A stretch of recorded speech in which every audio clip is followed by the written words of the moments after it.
Bien, mes très chers, je suis dans la joie d'être là ce soir, une fois encore. Et aujourd'hui, nous allons aller dans une direction. Vous savez que la thématique de ce Game of God, c'est les règles. Connaître les règles, parce que si on ne combat pas suivant les règles, on ne peut pas être couronné. 2 Timothée 2, 4 à 5 dit « Il n'est pas de soldat qui s'embarrasse des affaires de la vie, s'il veut plaire à celui qui l'a enrôlé. Et l'athlète n'est pas couronné s'il n'a pas combattu suivant les règles. L'athlète n'est pas couronné s'il n'a pas combattu suivant les règles. » Ça, c'est quelque chose qui est vraiment dans mon cœur par rapport à ce programme de Game of God. C'est pas juste comme je fais quand on fait les directs, je veux dire les enseignements. Là, on avait fait la nouvelle lune. Ou bien, tiens, on va avoir les temps messianiques là bientôt, du 3 au 6 août. Donc, ce sont des cadres totalement différents. The Game of God, c'est vraiment un lieu où l'idée est que chacun sort de là avec une règle, sort de là avec un principe, sort de là avec la compréhension de comment ça se passe, en fait. Comme Marie qui dit, mais comment cela se fera-t-il? Il ne suffit pas juste de me donner des prophéties, il ne suffit pas juste de me dire, voilà, tu tomberas enceinte et il va se passer ça, ça et ça. Non, j'ai envie de comprendre comment cela va se passer. Comment cela se fera-t-il? J'ai envie de comprendre les voies, les moyens, j'ai envie de comprendre le principe sous-jacent qui gère un peu tout ça. Pourquoi? Parce que quand quelqu'un connaît les règles, on ne le déstabilise plus comme ça. Quand quelqu'un connaît les règles, il n'est plus emporté à tout vent de doctrine. Quand quelqu'un connaît les règles, il ne s'appuie même plus sur ses émotions, sur ce que lui il vit. Non, il s'appuie sur les règles. Il s'appuie sur les principes. 2 Timothée 2, 8 à 10 dit ceci. C'est dans la suite du texte que je viens de lire. Ça, on dit, « Souviens-toi de Jésus-Christ, issu de la postérité de David, ressuscité des morts selon mon évangile, pour lequel je souffre jusqu'à être lié comme un malfaiteur. Mais la parole de Dieu n'est pas liée. » Voilà. Mais la parole de Dieu n'est pas liée. Moi, je souffre jusqu'à être lié comme un malfaiteur. Moi, je souffre jusqu'à perdre mon boulot. Moi, je souffre jusqu'à perdre peut-être ma maison. Moi, je souffre jusqu'à perdre mes relations, à perdre mon argent, à perdre mes enfants. Je ne sais pas, je souffre jusqu'à être lié comme un malfaiteur, à tomber dans des situations compliquées. On se demande, mais finalement, Dieu est où? Je souffre jusqu'à être lié comme un malfaiteur. Pourtant, il ne l'est pas, mais comme un malfaiteur. Souvent, des situations qui t'arrivent, tu te demandes, mais Seigneur, j'ai fait quoi pour mériter ça? Vraiment, tu n'as pas vu les autres là, tous ceux qu'on dit qui sont des mauvais, tous ceux qui ne te prient même pas, tous ceux qui ne croient même pas en toi. Tous ceux, Seigneur, ceux-là, tu ne les as pas vus, c'est moi que tu vois. Paul dit, jusqu'à être lié comme un malfaiteur. Et maintenant, ce qui m'intéresse, c'est qu'il dit, mais la parole de Dieu n'est pas liée. Alléluia. La parole de Dieu n'est pas liée. Et comme la parole de Dieu n'est pas liée, il dit quoi? C'est pourquoi je supporte tout à cause des élus, afin qu'eux aussi obtiennent le salut qui est en Jésus-Christ avec la gloire éternelle. Parce que la parole n'est pas liée, je supporte tout. Parce que la parole n'est pas liée, je ne me laisse pas impressionner par ce que j'ai pu vivre, ou par ce qui m'arrive, ou parce que je ne me laisse pas impressionner par ça. Pourquoi? La parole n'est pas liée. Quelle parole? La promesse. La parole de la promesse n'est pas liée. La parole sortie de la bouche de Dieu n'est pas liée.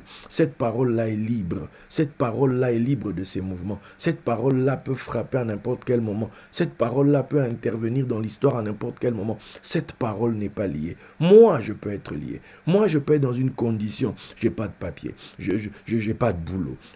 Tout semble sombre subitement dans ma vie. Et c'est là où on se dit, comme c'est sombre chez moi, c'est que peut-être la parole de Dieu a changé. Peut-être que la parole de Dieu, elle, est restreinte. Peut-être que la parole de Dieu, elle, n'a plus de peps pour arriver jusqu'à moi. Peut-être que la parole de Dieu, elle, s'est essoufflée en cours de route et a décidé de rebrousser chemin. Peut-être que la parole de Dieu, elle... Non, non, non, non. La parole, elle, n'est pas liée. La parole, elle, n'est pas sujette à ce qui m'arrive. La parole, elle, n'est pas sujette aux problèmes que moi j'ai. La parole, elle comment on dit, elle est libre. La parole, elle est libre. La parole ne subit pas les pressions du temps. La parole ne subit pas les pressions économiques. La parole ne subit pas les conséquences de la guerre d'Ukraine. La parole ne subit pas. La parole, elle, n'est pas liée. La parole de Dieu n'est pas liée. Répète là où tu es, la parole de Dieu n'est pas liée. Peut-être que toi, tu es enfermé. Peut-être que toi, c'est-à-dire, mais la parole de Dieu, elle, non, elle n'est pas dans ces conditions-là.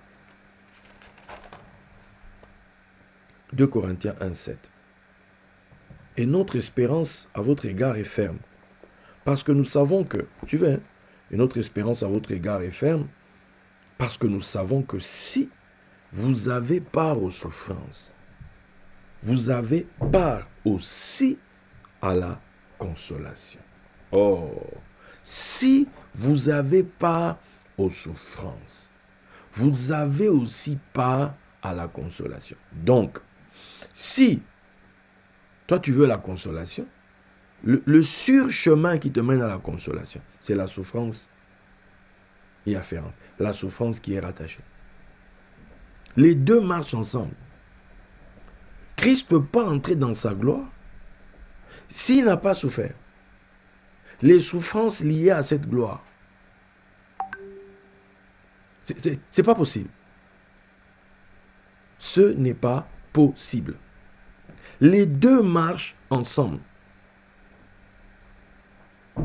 Est-ce que vous vous rendez compte? Les deux marchent ensemble. Maintenant, la question est, au milieu même de l'affliction, quelle est notre attitude? Quelle est notre réaction? La Bible nous enseigne quelque chose dans 1 Corinthiens. Dans 1 Corinthiens 10, on dit ceci: frères, je ne veux pas que vous ignoriez, tu vois, c'est ce qui est dit avant, le verset qui dit aucune tentation. Voilà.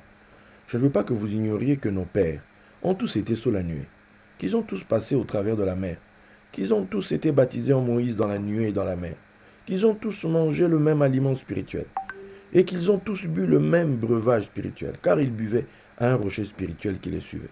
Et ce rocher était Christ. Mais la plupart d'entre eux ne furent point agréables à Dieu, puisqu'ils périrent dans le désert. Ils ne furent point agréables à Dieu. Or, ces choses sont arrivées pour nous servir d'exemple, afin que nous n'ayons pas de mauvais désirs, comme ils en ont eu. Ah, ne devenez point idolâtres, comme quelques-uns d'entre eux, selon qu'il est écrit, le peuple s'assit pour manger, pour boire, puis se levèrent pour se divertir. Ne nous livrons point à la débauche, comme quelques-uns d'entre eux s'y livrèrent, de sorte qu'il en tomba 23 000 en un seul jour. Ne tentons point le Seigneur, comme le tentèrent quelques-uns d'entre eux qui périrent par les serpents. Ne murmurez point, comme murmurèrent quelques-uns d'entre eux qui périrent par l'exterminateur. Ces choses leur sont arrivées pour servir d'exemple, et elles ont été écrites pour notre instruction, à nous qui sommes parvenus à la fin des siècles. Ainsi donc que celui qui croit être debout prenne garde de tomber. Aucune tentation. Voilà. Est-ce que vous voyez le texte d'où il part? Le texte part de là. Donc, on nous présente des gens qui sont passés par le top départ. Le top départ de la course, le top départ du game. Ils ont commencé et c'était parti. Ok. Mais ces gars ne sont pas arrivés. Ces gars sont tous tombés en cours de route. Ces gars, à un moment donné, tellement c'était dur, ont eu d'autres désirs, ont eu d'autres envies. En fait, ils n'ont pas été agréables. Mais non, pourquoi l'agréable apparaît ici? On sait que c'est celui qui a la foi qui est agréable à Dieu. En fait, face à l'épreuve, ce sera toujours l'épreuve de notre foi. Les choses auxquelles tu vas être confronté, en fait, leur objectif, je vais te dire l'objectif, c'est quoi? L'objectif, c'est de savoir, est-ce que tu tiens à ce qui a été dit ou pas? Est-ce que tu vas lâcher prise? Est-ce que tu... Non, moi j'en ai ma claque, moi je me bats, moi je veux plus de ça. Peu importe ce que Dieu t'a dit, en fait. Dès le moment où tu as une promesse, en fait, cette promesse emmène avec elle son épreuve. C'est comme ça. C'est le jeu qui est comme ça. C'est le game qui est comme ça. Maintenant, pour qu'il y ait consolation, il faut qu'il y ait des souffrances. Mais les souffrances sont liées à quoi? Sont en fait, mais Seigneur, la chose là, c'est jusqu'à quand? Je dois subir ça, je subis ça, je subis ça, je subis ça. Et toi, entre-temps, tu m'as dit telle chose. Ah, Seigneur, vraiment, tu es sûr? Parce qu'avec ce que je vois ici, sincèrement, ça va se faire. Tu es assis comme ça, il y a la promesse de Dieu, puis tu entends, oui, le World Economic Forum décide, voilà, la monnaie numérique, voilà, ils vont faire ci, ils vont faire... Tu te dis, Seigneur, tu es toujours au contrôle ou c'est comment? Attends. La parole de Dieu, la promesse de Dieu, la parole de Dieu n'est pas liée. La parole de Dieu n'est pas liée. La parole de Dieu n'est pas enchaînée. La parole de Dieu n'est pas... C'est-à-dire, la parole de Dieu n'est pas liée. Ce que Dieu dit, il va le faire. Pourquoi? Parce qu'il est fidèle. Parce qu'il ne peut pas se régner lui-même. Sa parole est la vérité. Sa parole. Sa parole. Il n'y a pas mieux que sa parole. Et c'est ce qu'il nous donne. Maintenant, nous, on court avec ça. Maintenant, nous, on est dans le stade. Et on court. Et regardez ce qui se passe dans le stade. 1 Corinthiens 9, 24 à 27. Là-bas, il est dit, ne savez-vous pas que ceux qui courent dans le stade courent tous, mais qu'un seul remporte le prix. Courez de manière à le remporter. Tous ceux qui combattent s'imposent toute espèce d'abstinence. Et ils le font pour obtenir une couronne corruptible. Mais nous, faisons-le pour une couronne incorruptible. Moi donc, je cours non pas comme à l'aventure. Je frappe non pas comme battant l'air. Mais je traite durement mon corps et je le tiens assujetti de peur d'être moi-même désapprouvé après avoir prêché aux autres. Traiter durement le corps ici, c'est lié à l'image des athlètes. Okay? Les athlètes, je vous ai parlé hier dans le groupe de ceux de Tyson, de Mike Tyson, je vais relire ce truc que j'ai écrit, voilà, concernant Mike Tyson. Mike Tyson, on dit à l'époque, Tyson c'était un grand champion de boxe, ok, avait l'habitude de consommer entre 3000 et 4000 calories par jour. Il commençait sa journée par un jogging de 8 km vers 4 heures du matin. Tu te rends compte, tu dormais et puis tu te réveilles, c'est pour courir. Vers 4 heures du matin. 2 heures plus tard, donc vers 6 heures, il revenait. Donc il a couru pendant 2 heures. Il prenait une douche et se rendormait jusqu'à 10 heures, heure du petit déjeuner. À midi, il se rendait au gymnase pour sa première séance de boxe qui consistait normalement en 10 rounds consécutifs de sparring avec quelqu'un en face. Tyson faisait ensuite de la gymnastique suédoise, 3 séries, ce qui inclut des squats, des extensions de triceps, des push-ups, des haussements d'épaule avec des haltères de 30 kg et des crunchs avec le cou. Ensuite, à 14 heures, on est parti de midi. C'est à midi qui commence. C'est donc à 14 heures, donc 2 heures après. Iron Mike prenait un repas avant de retourner au gymnase. Il s'exerçait sur des sacs de frappe, faisait du sparring, des pads avec son entraîneur, 1 heure sur le vélo stationnaire et d'autres exercices de gymnastique suédoise. Wow. À 17 heures, Tyson effectue encore 4 séries de la même routine de la gymnastique suédoise, puis ensuite du shadow boxing en focalisant sur une seule technique. 2 heures plus tard, c'est-à-dire 19 heures, Tyson prenait un dernier repas avant sa dernière séance de la journée à 20 heures, qui consistait en une légère séance de 30 minutes sur le vélo stationnaire pour récupérer. Tyson allait au lit à 21 heures, regarder la télé ou étudier des films de combat avant de se coucher. Ah, et il se réveillait à quelle heure? à 4 heures. Donc à 4 heures, il commençait. Vers 4 heures du matin, il commençait son jogging. Regardez quelqu'un. Pourquoi? Pour une couronne corruptible. Parce qu'il veut remporter une gloire terrestre. Dans son monde-là de la boxe, il n'a pas d'autre choix que de s'entraîner de la sorte. Quelqu'un lui a dit que tu es un bon boxeur, tu as de l'avenir, vraiment, suis-moi, je vais te former, etc. Il a eu un très bon entraîneur, quelqu'un qui l'a vraiment poussé, mais qui malheureusement est décédé assez tôt et ça a eu beaucoup d'influence sur la suite de sa carrière. Maintenant, Paul prend donc l'exemple de sportif, quand il dit il traite durement ça, son corps, tout ça, etc. Maintenant, nous, on nous demande à nous, en fait, de vivre avec un focus, comme un gars comme Tyson, là, comme ça. Toi, quand tu te lèves le matin, tu poursuis quoi, en fait? Quand tu te lèves le matin, bon, quand tu vas dormir, quand tu vas dormir, quand tu es en mode dans la journée, quand tu manges, qu'est-ce que tu as dans l'esprit? Quelle est la chose qui te préoccupe? Quelle est la chose que tu poursuis? Quelle est cette chose qui dans la journée, tu es là, ton esprit est dessus?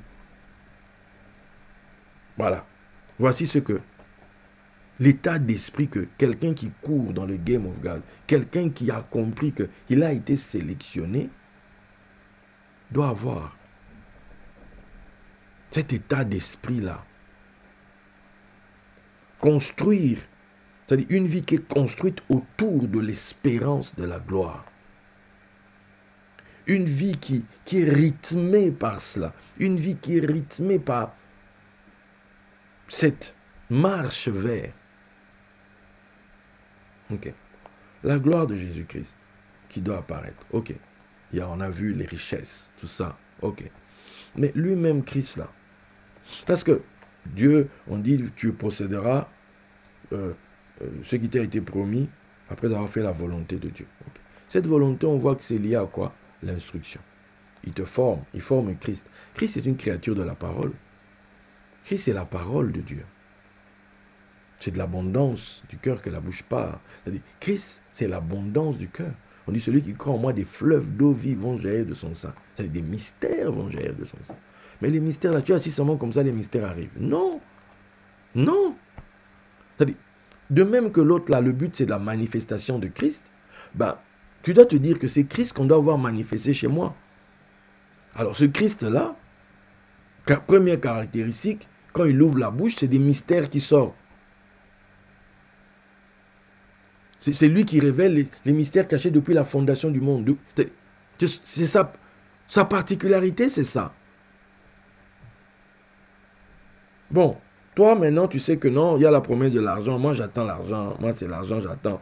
Moi, c'est l'argent, j'attends. Moi, c'est l'argent. Mais c'est l'argent de Christ. Je ne sais pas si tu comprends. C'est l'argent de Christ. Maintenant, toi, Christ est formé à quel niveau? Est-ce que tu te lèves le matin avec la priorité? Aujourd'hui, Christ en moi, je dois le nourrir.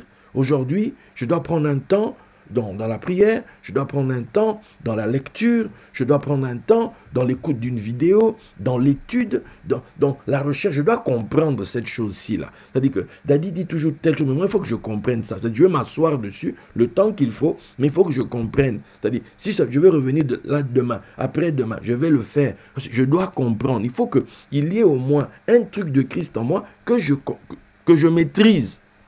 Parce que c'est Christ qui doit apparaître. C'est Christ. Plus que Salomon. Une sagesse supérieure à Salomon.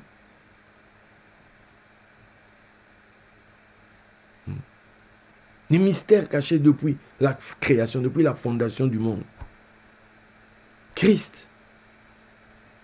C'est Christ qui doit être formé. Donc, comme l'athlète sait que je dois combattre selon les règles, mais je me prépare. Parce que quand je vais me retrouver dans l'épreuve, l'épreuve, ce n'est pas seulement des galères. Non. Il y a des épreuves qui sont positives. C'est-à-dire que tu vas te retrouver à un endroit comme ça, Ah non, toi, apparemment, tu es chez DGA. Écoute, on a un problème, tel verset. Tu peux nous expliquer ça, s'il te plaît? Faut pas commencer à bégayer là-bas. Hein. Pas commencer à... Non, moi, vous savez, moi, je prêche pas. Oh, oh, chez DGA, c'est une école. Si toi, tu es dans cette histoire de promesse, c'est que toi aussi, tu es dans l'école. Alors, la question est de savoir, toi, c'en est où? Hormis le fait de bouder, hormis le fait de se plaindre, hormis le fait de dire, moi, je ne comprends pas, moi... C'est pas ça qui va changer la chose. C'est pas ça qui va changer la chose. Je vais même vous dire un truc que j'ai découvert là, il n'y a pas longtemps. C'est pas ça qui va changer la chose. Ce qui va changer la chose, c'est toi, tu as besoin de persévérer parce que tu dois faire la volonté de Dieu d'abord. C'est lié à Christ en toi. N'oubliez pas, c'est là. Nous avons été choisis depuis le commencement afin de posséder la gloire du Seigneur Jésus-Christ. Donc, quand la gloire va venir chez toi, elle sera, si je peux me permettre, proportionnelle à Christ en toi. Tu vas avoir la portion. On dit chacun selon son rang. Le rang de quoi? Ce rang est lié à quoi? On mesure le rang par rapport à quoi? Par rapport à Christ en toi.